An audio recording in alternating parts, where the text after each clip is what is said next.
Most people think they know who the richest person in history was. They picture names like John D. Rockefeller, or maybe Andrew Carnegie. Some might say Bill Gates or Jeff Bezos. These are all incredibly wealthy people. They made a lot of money. They built huge companies. Their fortunes shaped the world we live in. But these guesses are not right. None of them were the richest person ever, not even close. It is easy to think of these men. Their stories are well known.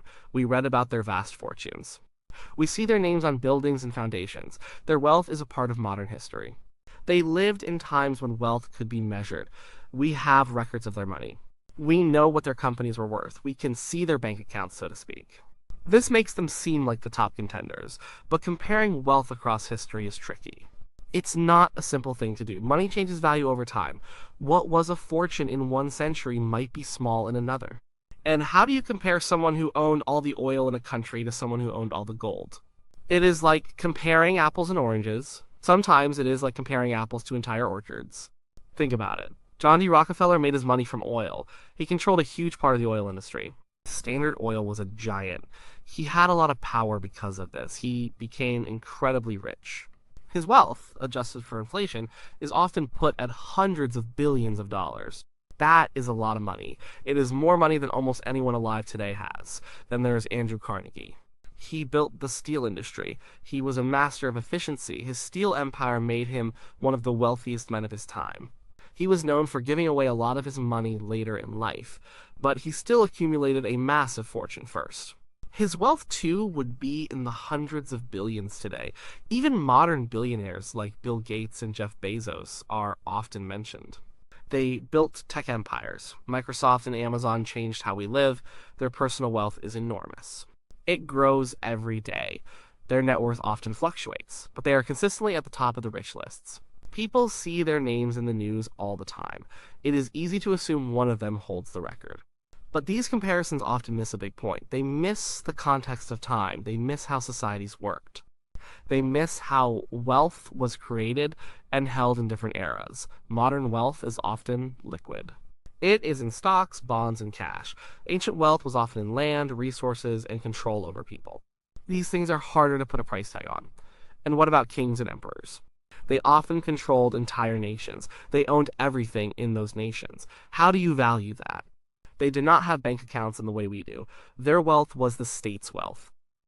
It was the land, it was the people, it was the resources, it was the power to command anything they wanted. So, when we think of the richest person, we need to think bigger. We need to look further back in time. We need to look beyond the usual suspects. We need to consider a different kind of wealth. A kind that is hard to measure with today's financial tools. A kind that goes beyond simple money. It goes to the very essence of control and abundance. The real answer might surprise you. It often does. It is not someone from the industrial age. It is not someone from the information age. It is someone much older, someone from a different continent, someone whose name many people have never heard. But his story is incredible. His wealth was legendary. It was so vast, it actually changed the economies of entire regions. It was so much that it caused problems. This person lived a long time ago. He ruled a massive empire. His empire had incredible resources. He controlled almost all of a very valuable commodity. This commodity was the world's currency. It was what everyone wanted. His power came from this control. His wealth came from this control. He was not just rich, he was unimaginably rich. His wealth was, in a way, almost infinite in its time. It was beyond what any single person today could ever hope to accumulate. And it is a story worth telling because it teaches us something important about history. It teaches us about how we see wealth. Measuring wealth across history is incredibly hard. It is not like comparing two people today. We can easily look up the net worth of Bill Gates and Jeff Bezos. Financial news outlets track their assets. They own shares in companies. They have investments. Their wealth is liquid. It can be bought and sold. It has a clear dollar value, but go back a few hundred years or 1,000 years. How do you measure the wealth of a king? A king might own all the land in his kingdom. Does that mean he owns every house, every farm, every forest? Yes, in a way. He controls it. He collects taxes from it. He benefits from its output. But how do you put a number on that? Consider inflation. Money changes value. $1 today is worth less than $1.50 years ago. A pound in 1700 is very different from a pound today. And what about currencies that no longer exist? What about systems that did not use currency at all? Some ancient societies relied on bartering or tribute. How do you convert a goat or a bushel of grain into modern dollars? It is a giant problem. Then there is the issue of assets. Today, wealth is often tied to stocks or real estate, or physical cash. But in ancient times, wealth was often physical goods: gold, silver, jewels, but also land, and slaves, and armies, and control over trade routes. These things were the source of power. They were the source of wealth, and they are very difficult to quantify in today's terms. Historians try to make comparisons. One common way is to look at wealth as a share of the global economy or a share of their nation's economy. This is often called GDP share. If someone owned 1% of the world's wealth in their time, that might be comparable to someone owning 1% today. But even this is imperfect. The global economy of 500 years ago was tiny compared to today's. A larger percentage of a smaller pie still results in a smaller total value in modern terms. But it gives us a sense of relative power and control. Another problem is records. Modern financial records are detailed. Companies have quarterly reports, banks keep meticulous accounts, governments track taxes. But ancient records are often sparse. We have some accounts from travelers. We have some government documents, we have archaeological findings, but we do not have balance sheets for ancient empires. We do not have tax returns for kings. So, when we say someone was the richest, we are making an estimate. It is an educated guess. It is based on what we know about their resources. It is based on their control. It is based on the impact their wealth had. Think about the source of wealth. John D. Rockefeller made money by selling oil. He organized an industry. Mansa Musa, who we will talk about more, made money by owning the source of gold. He did not just sell it, he controlled almost all of it. That is a different level of wealth. It is like owning every single gold mine in the world, and then also owning the entire country where those mines are. This control meant immense power. It meant that he could dictate terms. He could influence entire markets. He could move vast amounts of resources. His wealth was not just a number on a ledger. It was the very foundation of his empire. It was the means by which he maintained his rule. It was the reason why his empire was powerful. So when historians try to name the richest person ever, they look for someone who had an unimaginable amount of resources. Someone who controlled a significant portion of a globally valuable commodity. Someone whose wealth was so great that it actually destabilized economies when it was spent. This kind of wealth goes beyond mere financial figures. It is about total economic domination in their time. It is about a scale of wealth that modern billionaires, for all their money, just cannot match. They operate within a global market. This historical figure largely was the global market for his primary commodity. That is the key difference. That is what makes him stand out in a way that modern billionaires, or even historical titans like Rockefeller, simply cannot. It is a level of abundance that is hard for us to grasp today. The richest person in history was a man named Mansa Musa. He was an emperor. He ruled the Mali Empire. This was a vast empire in West Africa.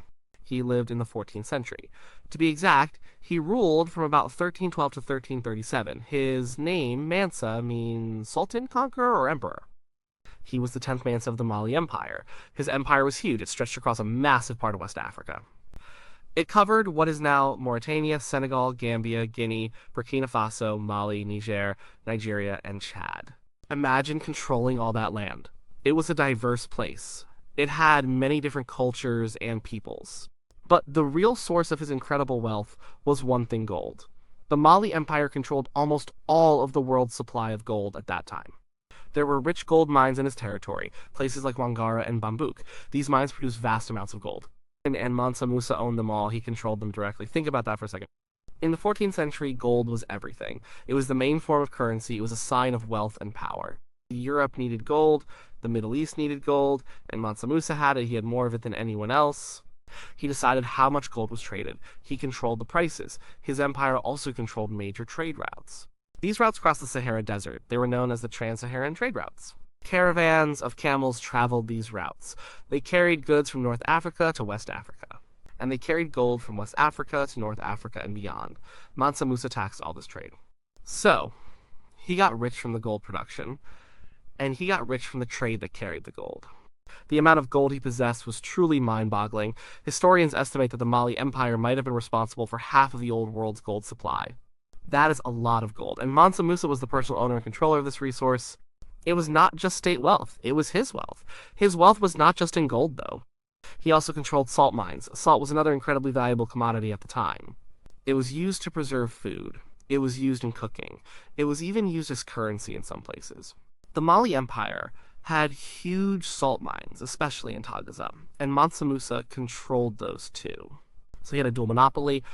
He controlled the world's gold supply, and he controlled a major part of the world's salt supply. This gave him immense economic power. It gave him immense political power. He could buy anything he wanted. He could fund huge armies. He could build magnificent cities. His capital city was Niani. He built many grand buildings there. He also developed other cities in his empire. Timbuktu became a famous center of learning. It had universities and libraries. Scholars came from all over the world to study there. Mansa Musa invested in education. He invested in infrastructure. He used his immense wealth to strengthen his empire. Many historians estimate his net worth to be around $400 billion in today's money. But that is just a guess. The real figure is probably much higher. Some say it is incalculable. It is impossible to truly put a number on it, because he did not just have money. He controlled the source of money, he controlled the entire economy of a vast and resource-rich region. His personal wealth was synonymous with the wealth of his empire. No other individual in history has ever had that level of control over a globally critical resource. He was not just rich, he was the richest person who ever lived. And the story of his most famous journey shows just how rich he really was. Mansa Musa's wealth was legendary even in his own time, but what really made his immense fortune known to the world was his pilgrimage to Mecca. This trip is called the Hajj. It is a religious duty for Muslims. Mansa Musa was a devout Muslim. He decided to make the Hajj in 1324. This was not a simple trip, it was a spectacle. It was a display of power and wealth that stunned everyone who saw it. He traveled with an enormous entourage. Imagine thousands of people. Historical accounts say he brought 60,000 men with him. This included soldiers, civilians, slaves, and royal heralds. All of them wore fine silk. They carried gold staffs. It was a moving city. But the most incredible part was the camels. There were hundreds, maybe even thousands of camels. Some reports say 100 camels. Others say 800 camels. Each camel carried hundreds of pounds of gold. The gold was in dust form. It wasn't solid bars, it was pure gold. Accounts describe each camel carrying 100 pounds of gold. If there were 100 camels, that is 10,000 pounds of gold. If there were 800 camels, that is 80,000 pounds of gold. That is an almost unbelievable amount. It shows just how much gold Mansa Musa controlled. This gold was not just for show, he used it. As he traveled, Mansa Musa was incredibly generous. He stopped in various cities along the way. He gave away gold freely. He gave it to the poor. He gave it to officials. He bought things with gold. He spent a lot of time in Cairo, Egypt. This is where his generosity had the biggest impact. He spent so much gold in Cairo that he actually crashed the gold market there. For years after his visit, the value of gold in Egypt plummeted. It was worth less. This was because there was suddenly too much of it. Imagine one person spending so much money that it actually changes the entire economy of a major city for a decade. That is what Mansa Musa did. No one else in history has ever done something like that. Historians try to put a figure on how much gold he gave away. Some estimates say it was tens of tons of gold. It was a massive transfer of wealth. It reshaped the economic landscape of the Mediterranean region. Gold was plentiful, it lost its rarity, and because of this, its value fell. His Hajj made him famous. European maps started to show the Mali Empire. They would often feature Mansa Musa holding a gold nugget or a gold scepter. He became a symbol of incredible wealth. People in Europe and the Middle East started to learn about the riches of West Africa. This pilgrimage was not just a religious journey, it was a geopolitical event. It put the Mali Empire on the world stage. It announced its power and its wealth to everyone. The scale of his generosity was not just about giving away gold. It was about how he traveled. He made such an impression. People wrote about it for generations. Arab scholars like Al-Umari recorded his journey in detail. Their writings gave us much of what we know about Mansa Musa's wealth. They described the vastness of his resources. They described the opulence of his trip. And think about the logistics. Organizing a journey for 60,000 people and hundreds of camels across thousands of miles of desert is a monumental task. It required immense planning. It required vast resources. It required a highly organized empire. This itself was a display of power. It was not just about money. It was about the ability to command and deploy resources on an unprecedented scale. The gold he spent in Cairo took years for the market to recover. It shows how much he had. It shows how much he was willing to give away. No modern billionaire, no matter how rich, could spend money in a way that affects a major national economy for so long. They might move markets, they might invest heavily, but they do not personally crash the value of a major commodity for a decade. Mansa Musa did. His Hajj was the ultimate proof of his unmatched wealth. It was proof that he was the richest person history has ever known. As Mansa Musa's reign was a golden age for the Mali Empire, he not only displayed his wealth, but used it to strengthen his nation. He built mosques, he built madrasas, which are schools for Islamic learning. He helped Timbuktu become a truly great center of scholarship and trade. Scholars and architects came from all over the Muslim world to Timbuktu. Libraries were filled with manuscripts. The Sankore University was famous. This shows that his wealth was not just for personal luxury. It was used to develop his empire. But what happened after Mansa Musa? The Mali Empire continued for a while. His successors were not as strong or as wealthy. The gold mines eventually started to run out or become less productive. New trade routes emerged. Other empires rose. The Mali Empire gradually declined. By the 17th century, it had largely faded, but its legacy remained. The culture, the scholarship, the impressive history of its wealth lived on. Mansa Musa's story reminds us about the true nature of wealth. It is not just about a number. It is about control. He controlled the source of a global commodity. He did not just accumulate money. He owned the means of production for the world's most valuable asset at the time. This gave him unparalleled power. No one today has that kind of control. Think about modern billionaires. Jeff Bezos has billions, but he does not own all the e-commerce in the world. He has competitors. Bill Gates has billions, but he does not own all the software in the world. He has competitors. They operate within a global capitalist system. They are incredibly rich within that system. Mansa Musa operated outside of that system in many ways. He controlled the entire supply chain. He controlled the land, he controlled the labor, he controlled the trade routes. His wealth was not just a fortune, it was an entire economy centered around him. This is why his wealth is considered incalculable by many. It is hard to put a dollar figure on owning half the world's gold supply at a time when gold was the world's currency. His story also highlights how wealth is remembered. For a long time, Mansa Musa was not well known outside of African history circles. European history focused on European kings and queens. But in recent years, his story has gained more attention. People are looking at history from different perspectives. They are recognizing the contributions and the power of non-European empires. The impact of his Hajj lasted for years. It showed that West Africa was not some backwater. It was a powerful, rich, and sophisticated region. It connected Africa to the wider world in a significant way. His journey helped mapmakers and traders understand the world better. It opened up new possibilities for trade and interaction. So, when we ask who was the richest person in history, the answer is not John D. Rockefeller or Bill Gates. It is Mansa Musa. His wealth was not just vast, it was transformative. It was so great, it disrupted economies. It funded an empire of learning and culture. It made his name and his kingdom known across continents. His story tells us that wealth is relative. It changes over time. It depends on what is valued. It depends on who controls what, and it reminds us that true, ultimate wealth in a historical context means more than just a large bank account. It means possessing the very foundations of economic power. It means having an almost limitless supply of the world's most desired resources.